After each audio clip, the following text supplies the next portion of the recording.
So if you've got this Ryobi attachment, this Expand-It chainsaw attachment, and you're out cutting some stuff, this isn't the greatest chainsaw pole saw attachment. It gets the job done. I'm not sure about other pole saws. This is actually the only one I have, but one of the things that happens is I was just cutting up an old Christmas tree, and it gets all gunked up in here full of crap. So I'm just going to show you real quick how to get this crap out of here, clean this thing up. Just going to go ahead and take our scrunch. You should have one of these that came with the tool. If not, you could use the socket. This cover is going to come right off. And look at that. It's just full of crap back there. I've noticed this with other stuff as well, not just this type of branches. So, yeah.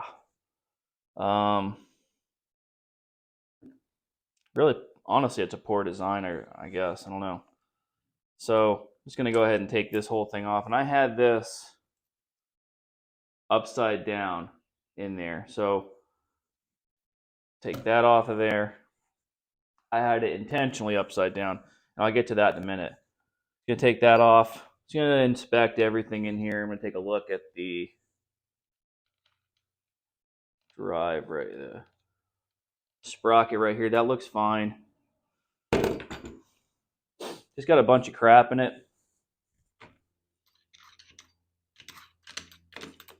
Like, I don't know, maybe there's some purpose for this hole right here. I don't know. Doesn't seem to really help anything, but I'm gonna leave that plate on there. I'm just gonna give this a quick blast with the air compressor.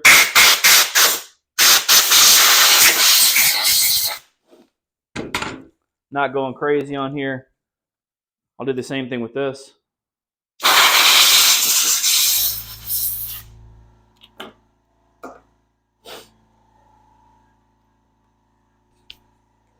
So now my air compressor is kicked on. So that was all the stuff that was stuck in there. Let's get this out of the way.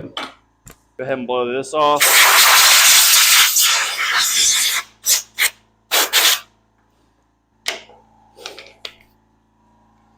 So to put this back in,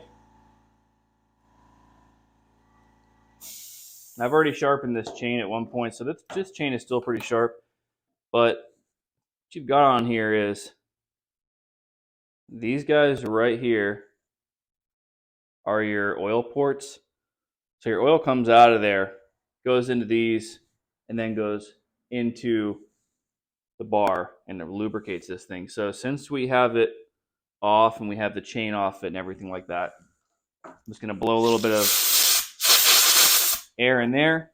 If you don't have an air hose, just make sure that you scrape them out with something. A lot of times a little pick like this would be fine. Just and they sell little tools for this kind of stuff too. Just clear any gunk out of there. Get up in here. And these ones look fine.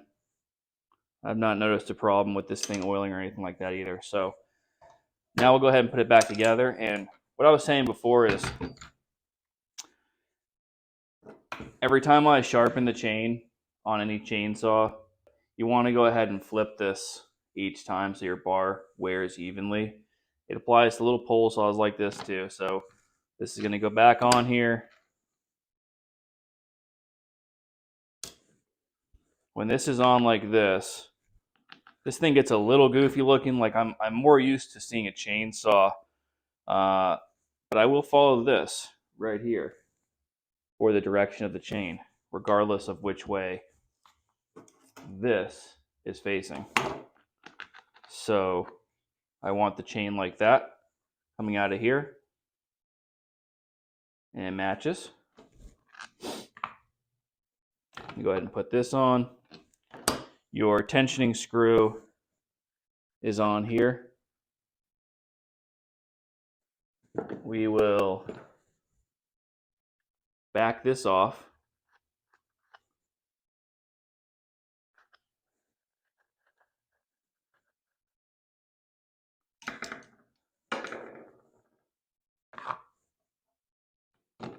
This bar on here,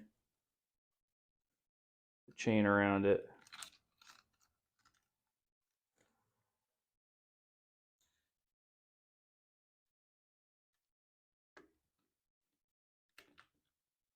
Get it around that sprocket.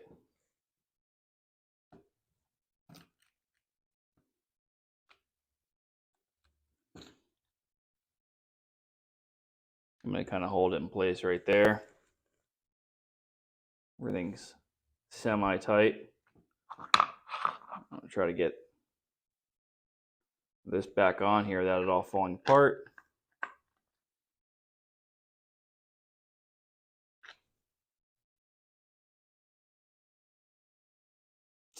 So the only important part here is making sure that this pin lines up with this.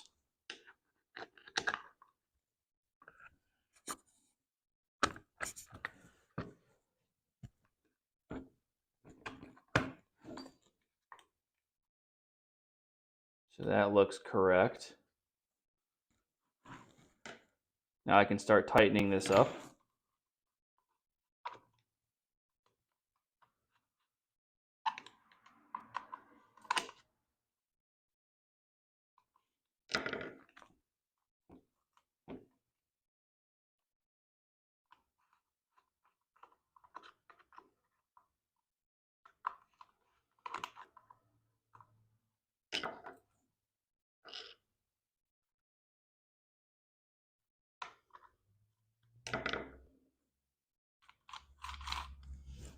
So I'm getting closer and closer here. I'll get this bolt back on here, hold this lid on, this cover. I'm actually not a big fan of this screwdriver, so I'm going to go ahead and switch out to a better screwdriver real quick. Not actually a big fan of this system at all. It's a real, it doesn't seem very well built, but it works. So I'm not an expert on adjusting chain tension or anything like that, but when I pull, this is how I do it. You can look up how you want to do it. Look what the manufacturer says. When I pull up on here, I just don't want to pull too hard. I just want to see kind of one of the teeth, maybe two of the teeth come out of there just a hair. So I'm going to keep tightening a little bit just until I get to that point.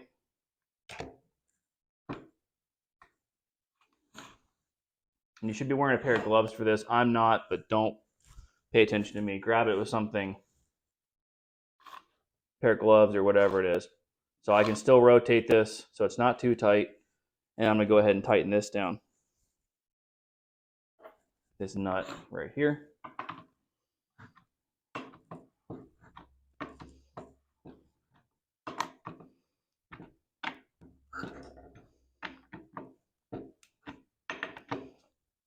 And that's, check that one more time. So that actually tightened it up a little bit, but just doing this tightened it up a little bit. But it's okay.